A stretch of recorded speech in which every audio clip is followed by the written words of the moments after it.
ទិដ្ឋភាពពីថ្ងៃអាទិត្យនាំកូនដើរលេងតាមវត្ត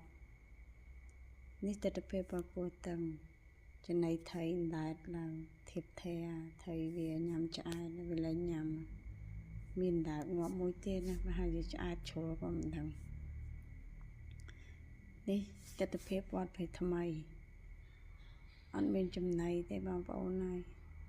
ដាក់ចំណីទៅនិយាយពីថៃអូយ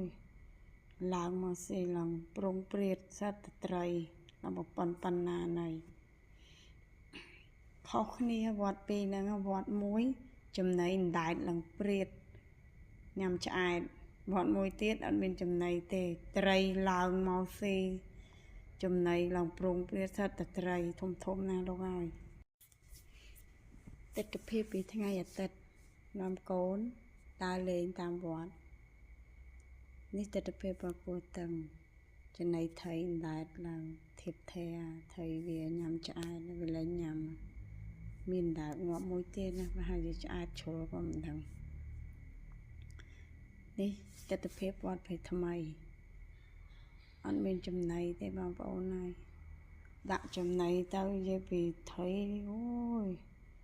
ឡើងមកស៊ីឡើងប្រងព្រាតសត្វត្រីដល់ប៉ុណ្ណាណៃខុសគ្នាវត្តពីរហ្នឹងវត្តមួយ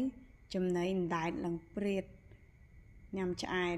វត្តមួយទៀតអត់មានចំណីទេត្រីឡើងមកស៊ីចំណីឡើងប្រងព្រាតសត្វត្រីធំណាលោកហើយ